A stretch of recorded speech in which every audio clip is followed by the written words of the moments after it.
One Piece é uma das séries mais populares de todos os tempos e o mangá é o mais vendido da história, à frente até de Dragon Ball.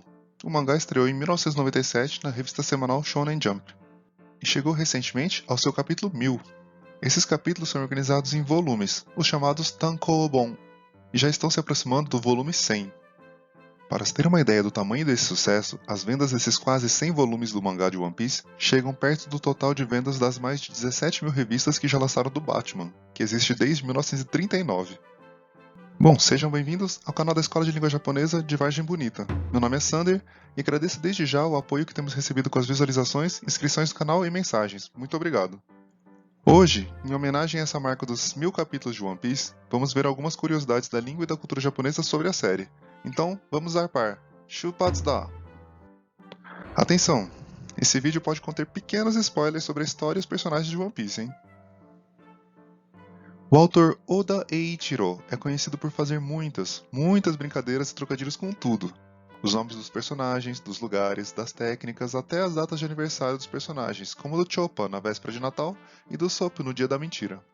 E faz também muitas referências a fatos e personagens históricos, como um dos aliados do Luffy, o Olombus. O nome dele em katakana fica Orombusu. É uma brincadeira com o nome do navegador italiano conhecido aqui como Cristóvão Colombo, e no Japão como Korombusu. Esse O prolongado pode ser lido em japonês com o sentido de grande, enquanto Ko pode ser lido como pequeno. O navio de Olombus, o Yonta Maria, é uma paródia da nau de Cristóvão Colombo, a Santa Maria, substituindo o San, que pode ser lido em japonês como o número 3, por Yon, o número 4. E até mesmo as risadas dos personagens são únicas e refletem algo sobre eles, como o Shirohige, o Barba Branca, que ri gurararararara.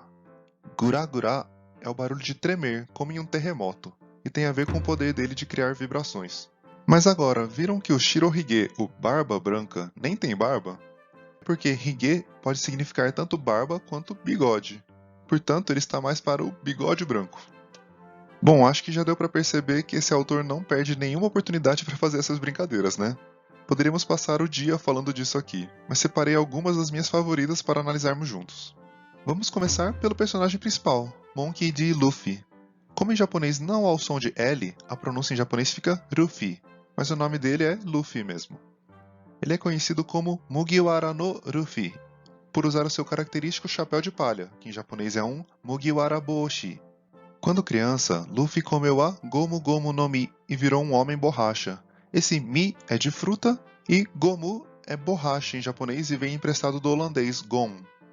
Quando o Japão começou a se abrir para o comércio com o Ocidente, portugueses e holandeses se destacavam nas navegações, então muitas palavras emprestadas para o japonês nessa época têm origem portuguesa ou holandesa. Agora, já repararam que muitas vezes o Luffy é associado com o número 56? O número que aparece na sua camisa quando criança, e no seu número de participante no Coliseu de Dressrosa, e no número de pessoas na tripulação do seu fã número 1, para citar alguns exemplos. E por que 56? O número 5 em japonês é Go, e o número 6 é Roku. Mas existe uma outra leitura para 6, que é Mu, usada, por exemplo, para contagens de coisas, como Mutsu. Portanto, 5 e 6 daria para ler nessa brincadeira como Gomu, borracha. O objetivo de Luffy é se tornar o rei dos piratas. Em japonês, pirata é Kaizoku, literalmente ladrão do mar. E rei é O, como Kaiô, o rei do mundo de Dragon Ball, ou em Yu-Gi-Oh!, o rei dos jogos. A famosa frase do Luffy que vamos aprender é: "Vou me tornar o rei dos piratas. Kaizoku o ni ore wa naru." É uma frase bem marcante e isso tem a ver com a escolha esquisita da ordem das palavras pelo autor. Algo como o rei dos piratas, eu vou me tornar. Uma forma mais usual da ordem das palavras seria Ore wa Kaizoku o ni naru.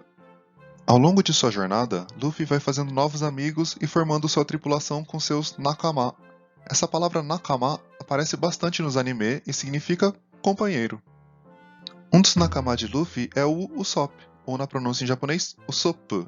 Ele inventa muitas histórias, conta mentiras e tem um nariz comprido, o que faz total sentido com seu nome.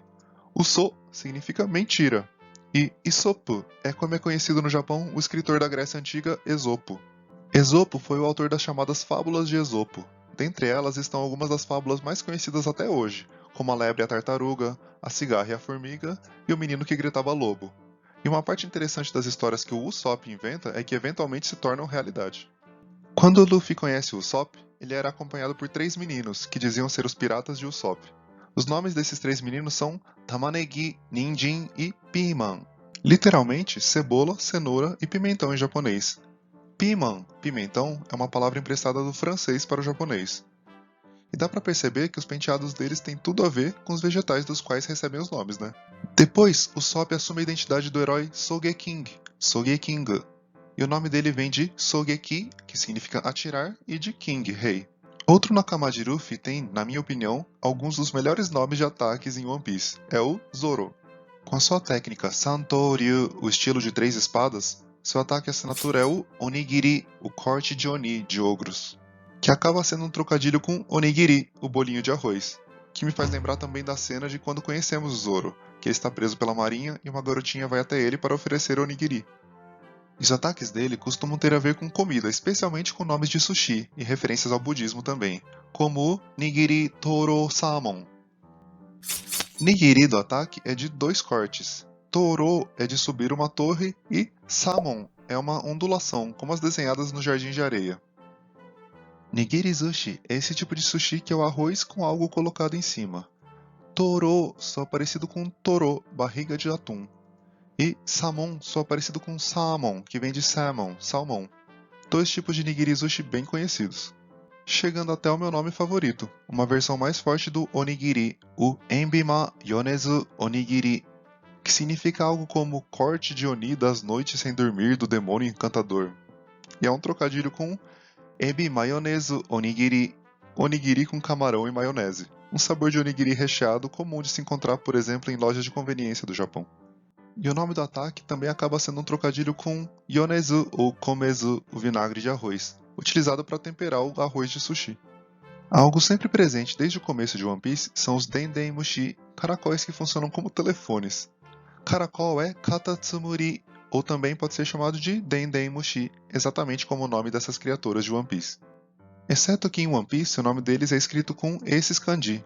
O primeiro é o Den, de eletricidade, que aparece em palavras como denwa, telefone, e denpa, onda, sinal elétrico de rádio.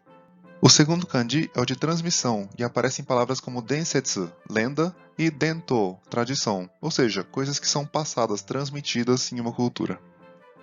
E o terceiro, mushi, é literalmente inseto, mas tem vezes que dá pra pensar no sentido de bicho, e esse sim aparece na palavra o de caracol mesmo. Outro ponto que acho interessante são os codinomes dos almirantes da marinha em One Piece. São todos compostos por uma cor e um animal, além deles se parecerem com algum ator japonês das antigas. Akainu, o cachorro vermelho, Kizaru, o macaco amarelo, e Aokiji, o fazão azul. As 3 cores primárias têm relação com seus poderes de magma, luz e gelo. Algumas curiosidades com esses personagens agora. O ator em que foi inspirado Aokiji, nesse mesmo papel de detetive, também foi inspiração para outro personagem conhecido no mundo dos anime, o personagem principal de Cowboy Bebop, Spike. E o Akainu é baseado em um famoso papel que esse ator fez com o chefe da Yakuza, por isso ele tem essas tatuagens típicas de Yakuza. E que relação tem o fazão, o macaco e o cachorro, né? Já ouviram falar da lenda do Momotaro? É a história de um menino que foi encontrado por um casal de velhinhos dentro de um pêssego gigante, por isso Momotaro. Momo é pêssego, e Taro é uma terminação comum de nome de meninos. Ele parte em uma jornada para derrotar os Oni na ilha Onigashima, e no caminho ele compartilha seus kibidango, um docinho com 3 animais, que decidem acompanhá-lo, exatamente um cachorro, um macaco e um fazão. Os novos almirantes que aparecem depois na história também seguem esse formato dos codinomes, como o Fujitora. Torá é tigre e Fuji é o nome de uma flor de cor lilás, chamada em português de glicínia. A cor lilás é chamada de Fujiiro em japonês, cor de glicínia. O Fujitora é baseado no famoso personagem de filmes Zatoichi, um espadachim cego, vivido pelo ator Katsu Shintaro. E também o Ryokugyu, escrito com os kanjis de Midori, verde, e de Ushi, boi, vaca. Essa leitura gyu para boi é vista também em palavras como gyunyu, leite, e gyuniku, carne bovina. Esses 2 almirantes são então o tigre lilás e o touro verde. Se olharmos a roda do zodíaco chinês entre os signos de touro, Ushi, e de tigre, Torá, temos a direção Ushi-Torá, que é um jeito antigo, arcaico, de chamar a direção nordeste, que foi a direção na qual Momotaro seguiu na sua jornada até Onigashima.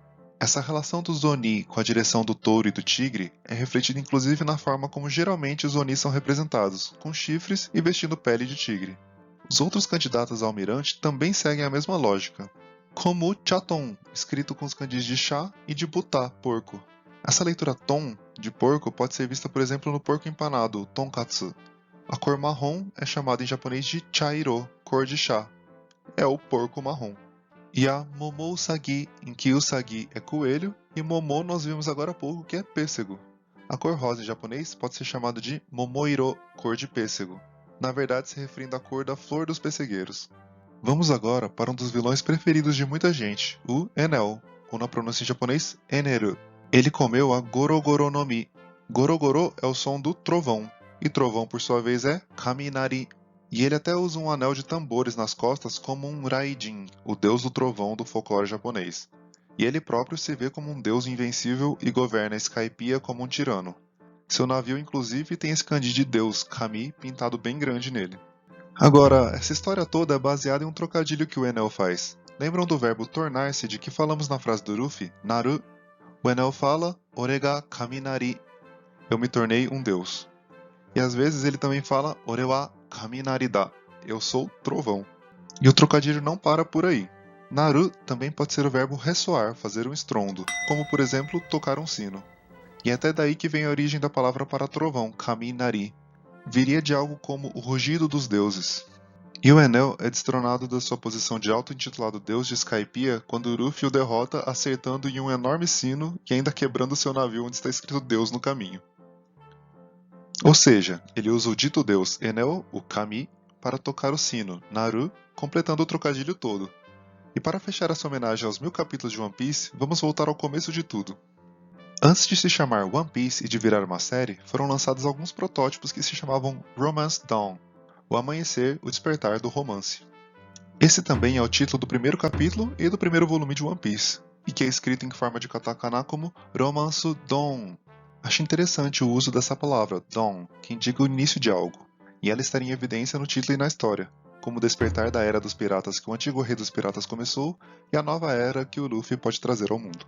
O nome da ilha onde Luffy cresceu e iniciou sua jornada é justamente a ilha Dawn, ou Dontou em japonês. Já o nome da cidade onde nasceu e morreu Gold Roger, o antigo rei dos piratas, é Log Town, que vem de prologue e epilogue, prólogo e epílogo em inglês, a explicação que vem antes da história e o desfecho dela. E pode ser apenas uma mera coincidência, mas uma onomatopeia muito usada em mangá no geral, mas especialmente em One Piece, soa justamente igual à pronúncia em japonês de Dawn, Don, e pode ser vista tanto em hiragana quanto em katakana, representando algo impactante. Geralmente é usado no mangá quando alguém importante entra em cena ou algo importante acontece ou é dito, meio que como um boom, tipo um tambor batendo, ou ainda um tada. Para os leitores de mangá de One Piece, tentem reparar como esse dom sempre é usado no fundo das cenas. Bom, essas foram as curiosidades de One Piece que separei para vocês hoje. One Piece é bem longo, mas para quem se interessa pelo gênero, vale muito a pena acompanhar. Para quem fica desencorajado de começar a ler ou ver One Piece pelo tamanho, vão aos pouquinhos, arco a arco, que um dia vocês alcançam. Ainda tem muito assunto sobre Link e cultura japonesa para explorarmos nessa série. Deixe seu comentário se quiser uma parte 2 com mais curiosidades de One Piece ou também de outros anime que tenham interesse em aprender um pouco mais sobre. Se inscreva para não perder os próximos vídeos. Obrigado pela companhia e até a próxima. Já né!